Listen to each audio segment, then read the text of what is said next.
आज हम आप लोगों को बनाना सिखाएंगे मटर और आलू के चावल। इसके लिए हमने कढ़ाई में घी और प्याज और कुछ गरम मसाले डाल दिए। इसमें तेज़पात, दालचीनी और अर्के बादियान डाल दिए। अब इसको सुनहरा होने देंगे। को हमने गोल्डन कर दिया है अच्छी तरीके से। इसमें हम अब डालेंगे टमाटर और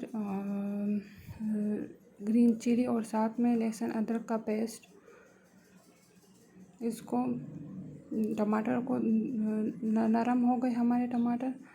अब इसको अच्छी तरह इसमें पकाएंगे। अब इसमें रेड चिली, नमक और धनिया पाउडर और ज़ीरा डालेंगे।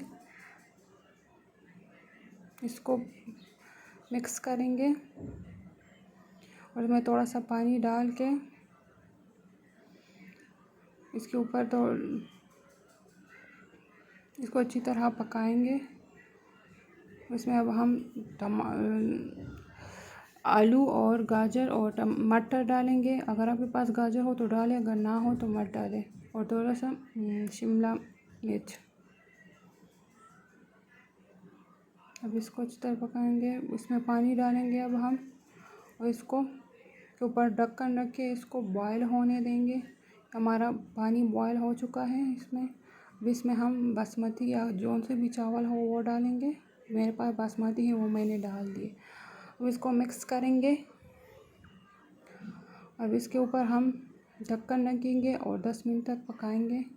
ये हमारे चावल बन के रेडी हो गए हैं। अब इसको दम लगाएंगे 15 या 10 मिनट तक। ये हमारे चावल पक के रेडी हो गए हैं।